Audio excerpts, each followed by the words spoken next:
And that is also something you asked before about common problems with new podcasters. And this is true of companies and organizations. They can be very large, very well-funded organizations. It doesn't really matter. They'll say, we want to have a podcast. Well, why do you want to have a podcast? Well, because everybody else has a podcast. Yes. Or because we want to get our message across. Well, that's not a podcast. That's an ad.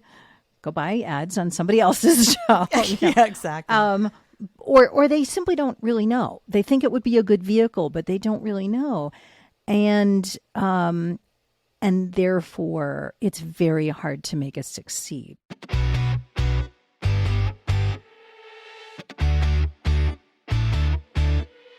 Welcome to Audio Branding, the hidden gem of marketing. Sound plays a more important role in human behavior and our decision-making than you may realize. In this podcast, I'll help you understand the art and science of sound so you can better influence others in business and your life. I'm your host, Jodi Krangle. Let's delve a little deeper. Here's the second part of my interview with Elaine Appleton Grant. I was very taken. I was listening to, you do two-part episodes. I was listening to episodes 77 and 78. Yes. Tom with Evenson. Yeah. Thank you for pronouncing that for me. Yes. I really appreciate it. You saw me go, I don't know how to say it's this. It's spelled strangely, but it's Evenson. Yeah. Yes. And he is the CEO of Pirate Branding. I can't think of the name of it. Pirate Studios, I think. Pirate Studios? They do a lot of really interesting things in that they do audio branding as well as just straight producing of commercials and whatever else they're doing there. And Pirate Studios in downtown Toronto is actually a really popular place that a lot of my voiceover colleagues have been to, and including myself. So it's a wonderful place to be. And they've actually just made a new office. They've actually completely moved somewhere else and built it from the bottom up, and it's looking beautiful. Yeah. Ooh, that is like, as a sound person, I just covet, a studio built from the ground up. Yeah. What I found really interesting was you asked him a very simple question, which was, why does sound matter? I mean, the backdrop is big companies will spend millions coming up with the right tone that plays after you swipe your credit card, or the jingle that always plays, at the beginning of a commercial, or choosing a particular voice talent among many auditions. And you asked him why it mattered. And do you recall his answer, or how you would phrase his answer? I know that he talked about how it's a deeper connection with the audience. And I have spoken about this in many other of the podcasts that I do. It's all about emotional context. And he also mentioned that whole, we don't buy with logic, we buy with emotion. And so, it's a way for people, I think he worded it as to make sure that you are going beyond the product itself. So you're selling something unique, distinct, and ownable, and your sound should reflect that. So it's one of those things about building a company DNA, and that the sound is a part of that. Yeah. And unique, distinct, and ownable. And he said that sound plays a very important role in creating something that is unique, distinct, and ownable. And that ownable thing really stood out to me because it was part of a larger discussion that he said about how people don't buy based on product or service anymore because there's so much competition. They buy based on the relationship you build with them and how they feel about you. And that's why sound is so important. Is that how you define, the importance of sound in audio branding, in advertising, marketing, in human behavior? Yeah, that's definitely a big part of it. I would also say that part of what he might also be referring to is the fact that a lot of people tack on license-free music from a directory and think that they've got an audio brand. And they don't. I mean, because the bottom line of that is, again, when he talks about ownable, yeah, you have a license to use that music, but so does your competitor. So does someone in a completely different industry from you. So you don't really, quote, own that, right? It's not really yours, which is why having an audio brand, something that is specific to your company, that was made specifically for you, that can age and change and transform as your company transforms and stay with you over time. That's why that's so important, because your clients, your customers, the people who are familiar with you know you as a certain thing. And if you change, what's that one thing that they're going to still relate to as you change? And I would say that there's a combination there. You know, definitely your logo could go through a transformation, but your sound can also go through a transformation. And your sound is that emotional context that I've referred to many times. So it's that emotional connection. And yeah, I think he's come across many people who said, oh, let's put a sonic logo on it. And, you know, and they'll come up with like a 5-note mnemonic for no reason over a Saturday and then never use it because it had no logic behind the creation of it. There was no reason for it to be.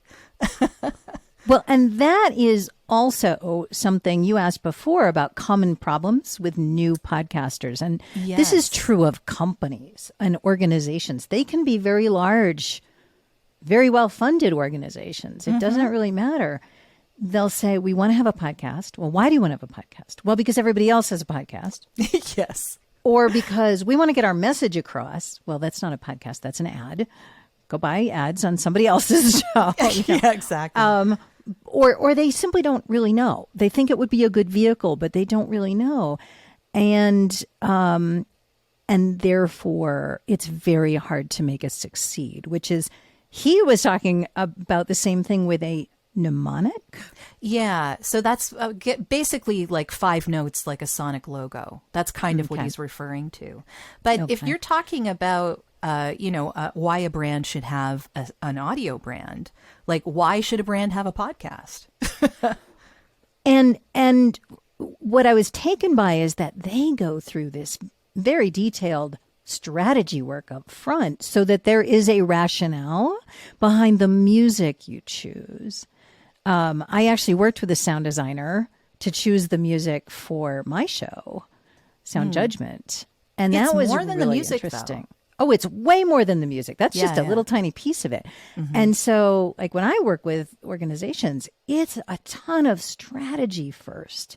It's wrapping your head around, you know, why, what, for whom, what's the tone? What do you want this to sound like? What are you trying to communicate? How does it work with all your other communications?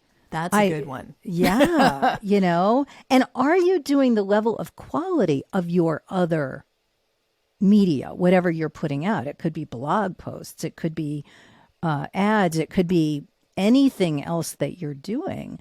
And because this doesn't happen as much as it used to, but even just a few years ago, podcasting was so new and so hot that even big organizations with very well thought out, beautiful professional communications work would say, oh, sure, to the intern, you want to do a podcast? Go do it in the basement.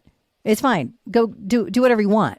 And that's a really bad idea. Like it's better to not have one than to have it take away from the brand that you are trying to communicate. Exactly. Yeah. And the same thing happened with audio branding until MasterCard started really making it a big deal, actually.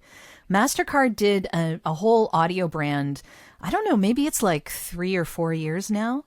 And really until I heard about that, Gary Vee did a bit of a thing. I think he started talking about this in 2014. I know that it was a thing before that. And I know like there were people that were doing this before that, but it was not a going concern. The same way the podcasts weren't really a going concern up until, maybe a couple of years before the pandemic.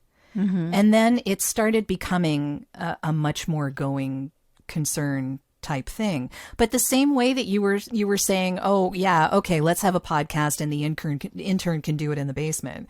That's kind of how they thought of audio branding at the beginning too. Oh, let's just stick a Sonic logo on this and play it everywhere. And that's how it'll work. Right. Right. But that's not really how you can take the most advantage of having an audio brand.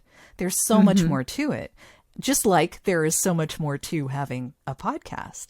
You're right. And being a great host. Yeah. I am curious, Jodi, what as we said, it's been a couple of years and you've been both consistent and prolific, which is quite a feat. You should be very proud of yourself. No pod fading for you because you're very organized. I'm also stubborn. And stubbornness helps a lot. Yes. Yeah, we should talk about what mindset helps with all of this. But I'm curious, what have you learned about yourself hosting this podcast that you didn't expect to learn? And I definitely want to ask you the same question because I think that's a fascinating question. As far as myself, I didn't think that I was a speaker of any kind. I mean, I thought that I would be, voiceover, I'm used to having a script, right? Someone gives me a script and I'm used to reading someone else's words and making them seem like they're my own, which I can do. That's what I'm hired to do. I've been doing this full time for 15 years. So it's something I can do.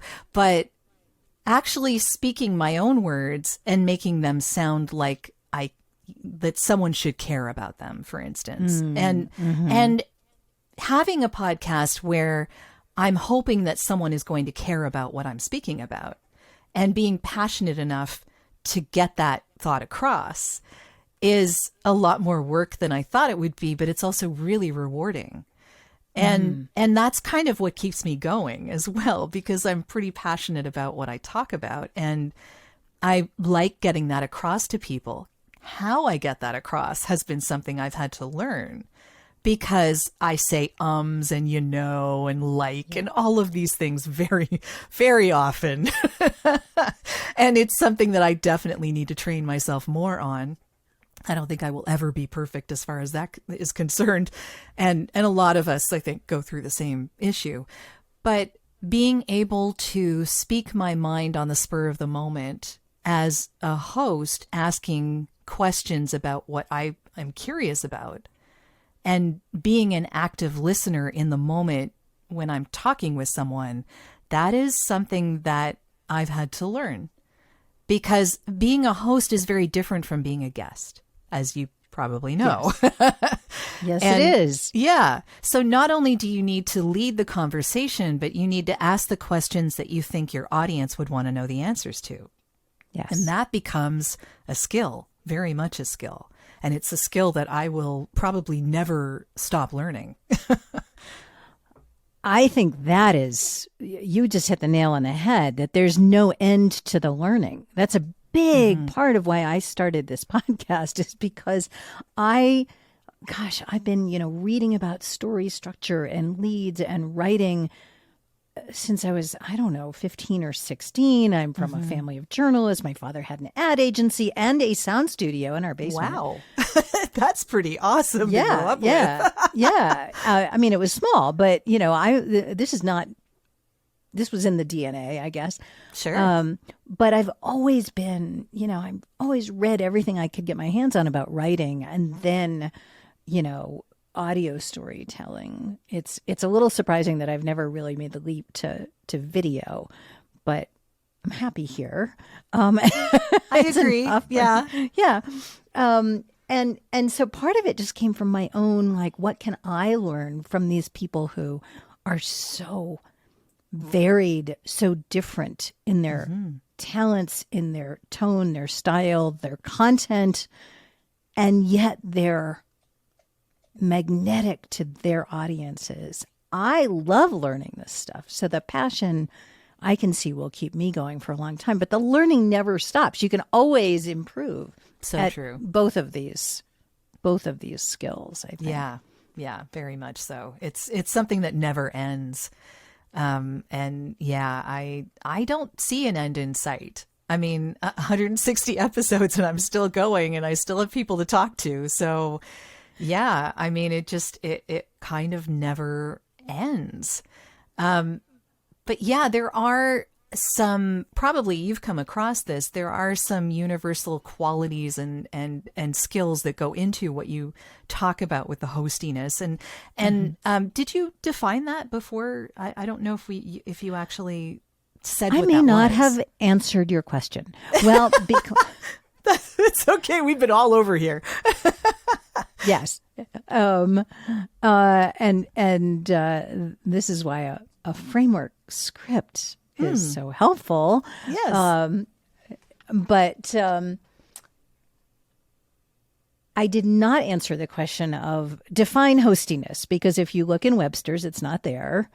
The story that I have about that word is that I put out on LinkedIn that I was working on a project, I didn't say what it was, that was going to be looking at the qualities of beloved podcast hosts.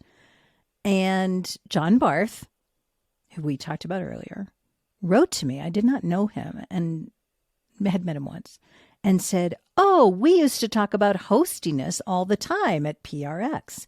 And I said, "What?" And so when I got a chance to interview him, I said, "What is this made up word?"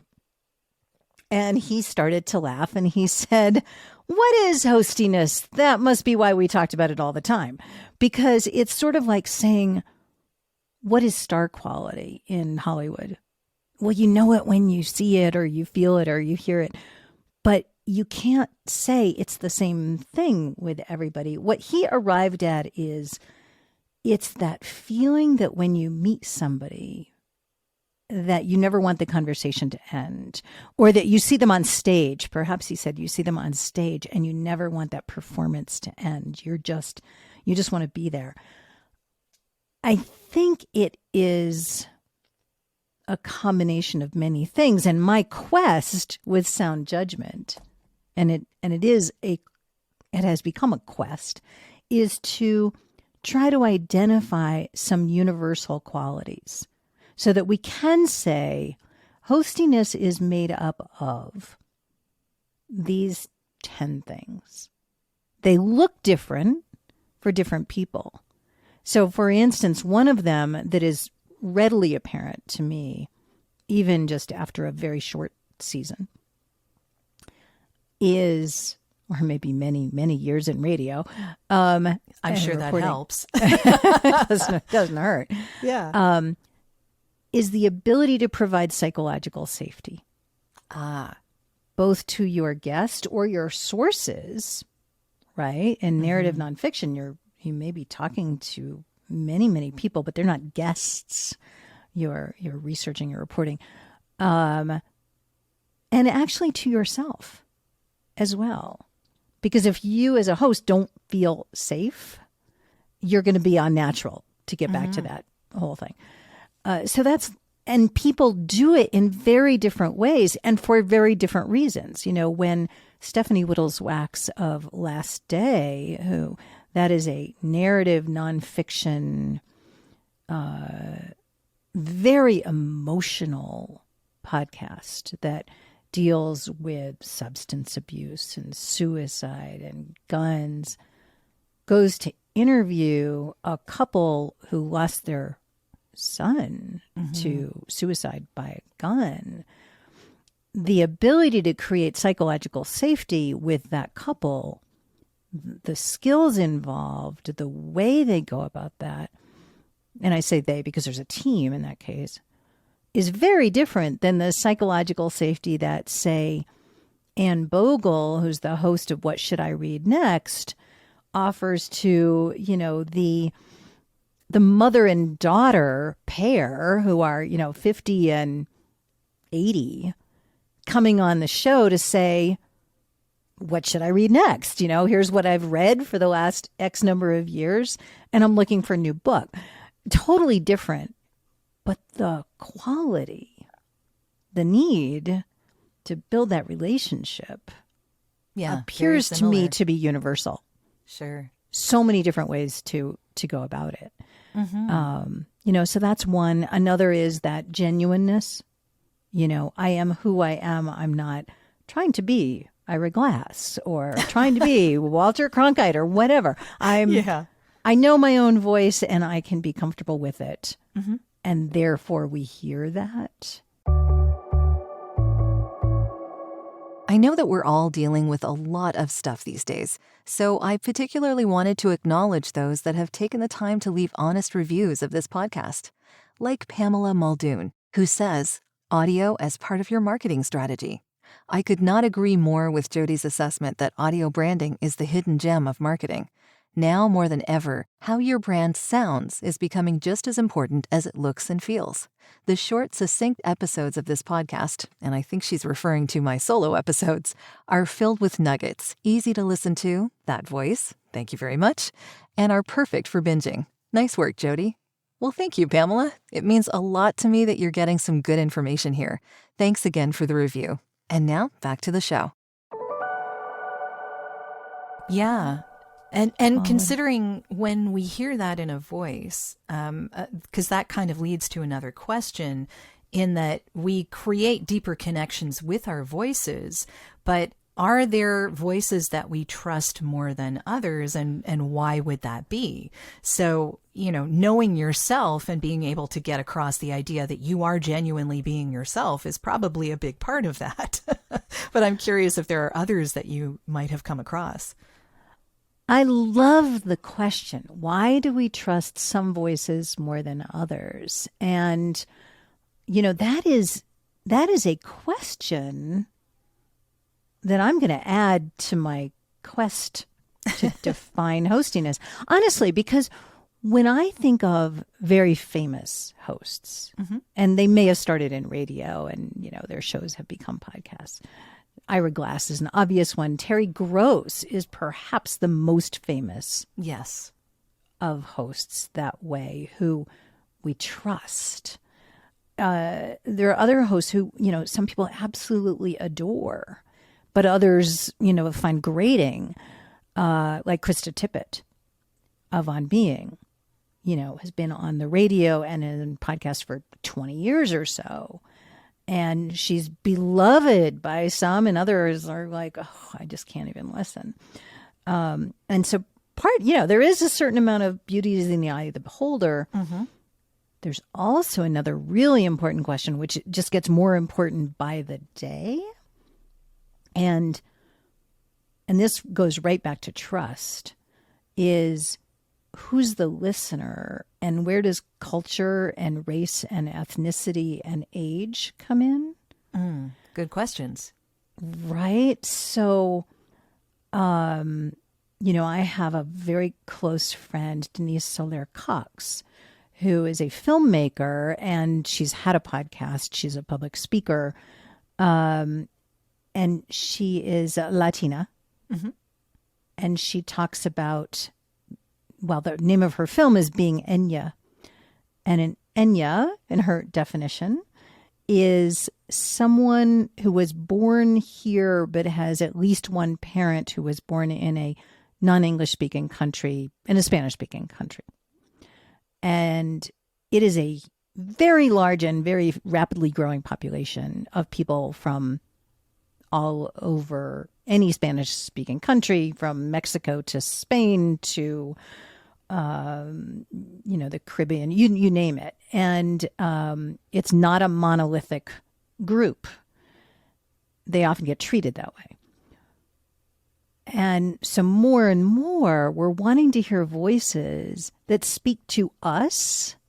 So, I interviewed Pavel Martinez from a show called Kin Tu Eres, which means who are you? And he is, I believe he was maybe born in New York, raised in New York, but he's Dominican, of Dominican descent. He would be an Enya. And his show is for Latinx professionals and everything that they go through. And he's speaking very directly with them and for them.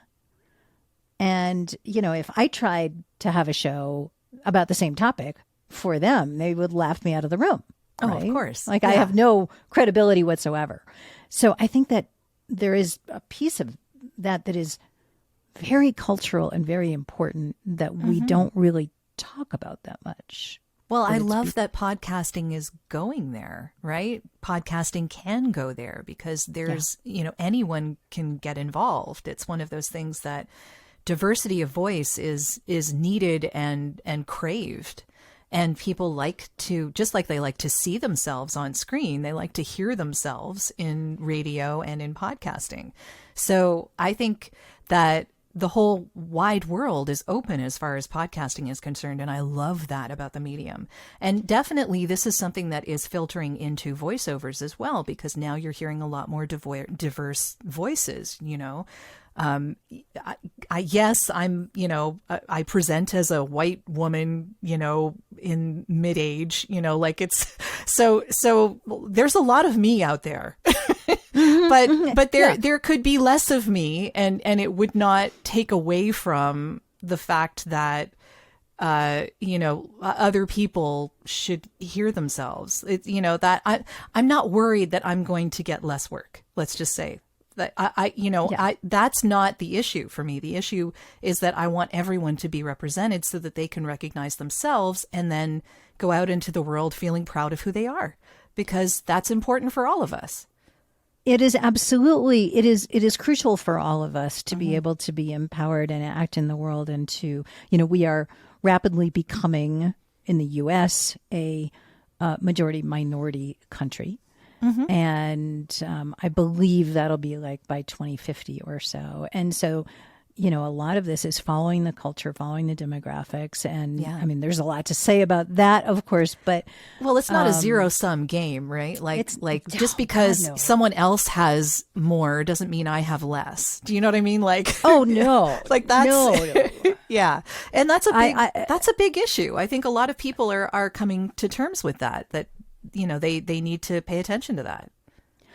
It's a very big issue. I mean, it's a big issue in Hollywood, and also just gender, for instance. So I remember, in my 30s, I did some voice talent coaching and went on some auditions. I mean, I never took it seriously the way you have. And at the time, I remember people still wouldn't hire women very much because if there needed to be authority, the conventional wisdom was, well, a man has to do that. Yeah. A man has to do that. Yeah. And I don't remember, I remember being so unconscious at the time that it was just like, oh, okay, that's too bad.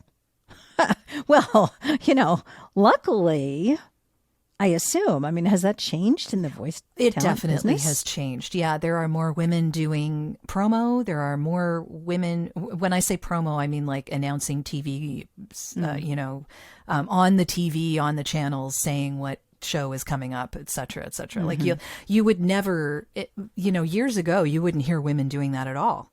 And now they are.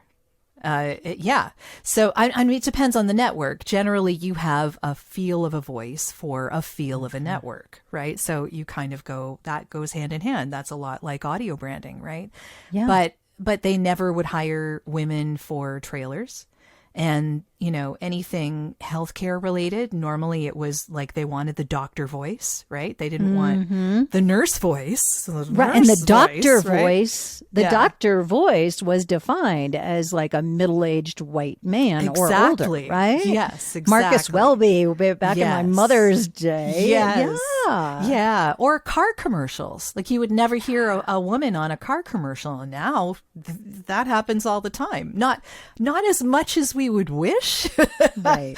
But it Right. does happen a lot more often than it used to. So there are industries, tech is another one of those, right? You wouldn't hear a lot of women on tech commercials. Now you're hearing a lot of millennial and younger women on tech commercials, which I think is awesome. So there's a lot going on there, and I think it has to do with the fact that the current buying generations want authenticity in their voice and less put on, right? So that becomes less about gender and more about who am I hearing that sounds like me. That's exactly right. And this was very interesting, was it? NPR and I believe it was Edison Research teamed up in 2021, and they did a big research study and focus groups about why people listen. And across ages, the number one reason is multitasking. It's exactly what you were saying before. While I'm washing the dishes, I'm walking the dog, I can listen. Yeah. But and also a commonality was to learn new things. But when they looked at younger listeners, which is the fastest growing group, I think it was probably 18 to 34 or something, they had a few very distinct and very interesting reasons. One was to get fresh perspectives that I can't find anywhere else. Well, what does that mean? Does that mean maybe it means I'm finally getting this, perspective of what it's like to be a Latinx professional in the corporate world and how hard that is. Well, that's a perspective I'm not hearing somewhere else. I'm not really sure. I mean, there's a lot of it's very segmented, right? You can hear, well, I'm hearing all about how sci-fi novels are written just because I'm a sci-fi fan, So the fresh perspective, a sense of belonging. There's a sense of I'm in the community with you. It's that with part, and I feel seen. Someone understands who I am. That is They so sound important. like me. They talk about what I'm interested in. That was just, it just gives me chills to think about. Definitely. Yeah. And it's so important because we all need to be seen. We all need to feel like we're a part of something. Most people. I think I won't say everyone, but most people. 99%. Yes. Even if it's a very tiny group. Yes. There's we no all wanna universals belong. here, but yeah. Yeah, exactly. Are you looking for ways to improve your company's or podcast's impact? You'd be surprised how powerful the use of an intentional audio branding strategy can be. Want to know more? I have a free downloadable PDF that gives you my 5 tips for implementing an intentional audio strategy at voiceoversandvocals.com/audio-branding-strategy. That location does ask to put you on a mailing list, just to send you updates on when the new podcasts come out. But if you really don't want to give your email out, I understand. Just contact me directly. My email is all over my website, and I'll make sure you get that PDF without needing to sign up anywhere. If you do sign up, though, you also get access to a resources section called The Studio, where I have videos, white papers, and PDFs, discounts from my guests, and snippets of audio from my guests that no one else gets to hear. So maybe it's worth your while. Totally up to you. And of course, if you're looking for voiceovers, you can get in touch with me about that too. Now, back to the podcast. So I wanted to ask you what you are working on now that you can talk about. Yeah. I'm working on a bunch of different things that are so interesting. I've had some wonderful interviews that by the time this airs, may have aired on Sound Judgment already. One I referred to before, which is Glenn Washington, who is the host of Snap Judgment, who Snap Judgment has been on the air across 500 public radio stations since 2010. Oh, wow. And it's a podcast as well. And he gets something like 2 million listeners a month. One of the single best storytellers I have ever heard. What was interesting about him is he told me a great story, which I won't divulge here.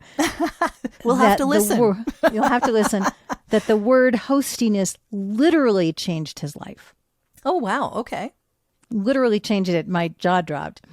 So I'm very excited about that. I mentioned my interview with Jay Baer. That one was fascinating. Another one, here's something that I did not expect about doing sound judgment, and that is where some of these interviews go. So I interviewed recently a host of a cooking show. And interesting. Yes, so much fun. The prep made me very, very hungry. I can imagine. Looking at all the Instagram pictures. And her show is not active right now. In fact, it stopped a year ago. I thought I knew the reason why, and it was a very, sort of mundane, like, well, new job kind of reason. And the day I spoke with her, she told me about the death of one parent and the impending death of another. And we spent a lot of time talking about grief and the intersection of our real lives with the work. And, I think one of the things I didn't expect was how very quickly these conversations get deep, because what I've come to believe is what we bring to the mic is our humanity and how comfortable we are with it, and whether we can embrace all parts of it, and whether we can help other people embrace all parts of their humanity. And so what I thought was going to be a very surface level kind of like, let's talk about cooking show hosts, turned into something incredibly different and astonishingly moving. Those are the best shows, the ones that come out unexpectedly. Yeah. I'll look forward to hearing that. Yeah. Thank you. How about you? What are you working on that you're excited about? Well, I'm going to be actually doing a talk in Podfest, which by the time this comes out will already be done. But we're going to be talking about how to supplement promoting your podcast on social audio. So things like Clubhouse and Twitter Spaces and LinkedIn Lives and things like that.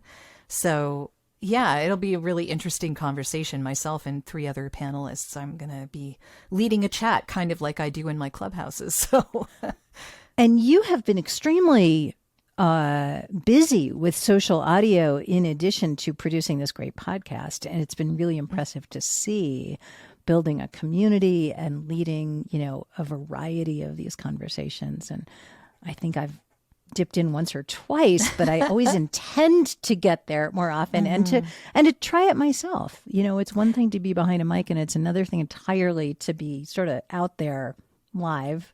Yeah, it's a different kind of hosting. It's kind of like put the question out there so that people can start a conversation, not just with one person, but with multiple people, which, then becomes a moderating kind of job, because then you kind of need to, is someone taking too long? Are they not saying enough? Do you need to prompt them more? Is there more that could be said? Do you need to take a question from the audience? This kind of stuff. So lots of other things going on while you are in that conversation. So it's teaching me a lot. And I think that my lessons from being on Clubhouse will help me do the panel in Podfest. So yeah, that's going to be an interesting, we'll see how they relate. I'm getting a lot more comfortable with it, let's say. Well, there's a lot of thinking on your feet. Yes. Yeah, there is. Right. And I think that's something that comes somewhat naturally to longtime journalists, right? Because we don't know what to expect in many, many situations, in most situations. Sure. Yeah. And, for me, it's something brand new, though. That's something that I've had to learn, as I do this. So, yeah. There's a big difference between scripts and not scripts. Very much so. Very much so. Yes. So I'm learning what it means to be off the cuff a lot more than I was when I started this, let's just say. But I'm going to be away for a little bit and taking a bit of a break from Clubhouse and from producing the podcast while I'm away. So I'm just sort of gearing up for that little holiday, and Podfest is happening at the end of that holiday. So large podcasting convention that I'm hoping a lot of people who are listening may actually go to or have been to in the past. And it's quite a gathering of family, actually. I really enjoy being with the people there. Yeah, So the Podfest people are really wonderful. They really, really are. It's fantastic. But yeah, and you are also getting your jazz band together. Yes. Right? Yeah. Well, we haven't done that in 3 years. And so part of the trip that I'm doing is to sing with a 9-piece jazz swing band at a music conference that I haven't been to in 3 years. And so traveling across the U.S. to meet with my band members and rehearse and then go to the convention and then off to somewhere else after that. So yeah, it'll be fun and rewarding on a very deep level, actually, because I haven't seen these people in 3 years, and getting to perform with them is there's nothing like it. There's just really nothing like it.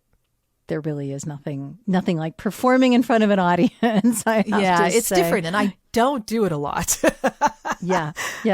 As we sit in our little home studios here. So how can people find out more information about you, Elaine? Well, the easiest place to go is podcastallies.com, which is my company website. Mm-hmm. And the Sound Judgment podcast is a page on that website. And I'm Elaine A. Grant on Facebook, Instagram, and Twitter. Okay. But the place there that I am most active when it comes to social media is LinkedIn. Okay. And so just searching for Elaine Appleton Grant on LinkedIn. But of course, you can get to me in any of those places from the website, podcastallies.com. Sure. And I'll put that in the show notes as well. Yeah. Oh, thank you. Yeah. And how can people find you, Jodi?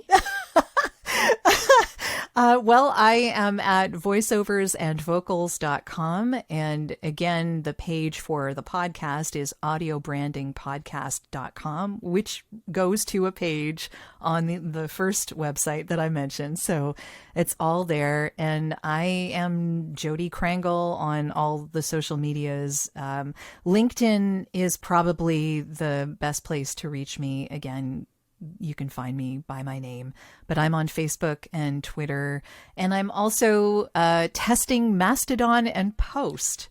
So these are some interesting places that, they're not quite mainstream just yet, but I'm finding them really interesting. An illustrator, a children's illustrator friend of mine, one of my music partners from way, way back, actually, a woman named Debbie Ridpath Ohi, she's got a Post.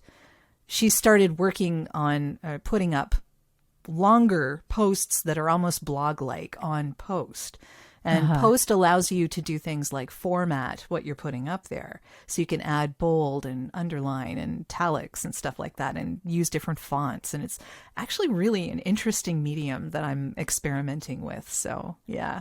I'm enjoying it. The whole topic of conversation about the podcast community and whether to stay on Twitter or go somewhere else and where to go. Yeah. Big question. Mastodon seems to be a lot of the place where some people are going, but I think Post might be a really good option for those who like posting longer posts, because Mastodon has a character limit and Post kind of really doesn't. So I am watching the development of something new called Spoutable. Oh, interesting. Which is an alternative to those. Okay. Which is being developed by a guy who specializes in sort of online safety. Ah, okay. Which I think is very, very important. Very.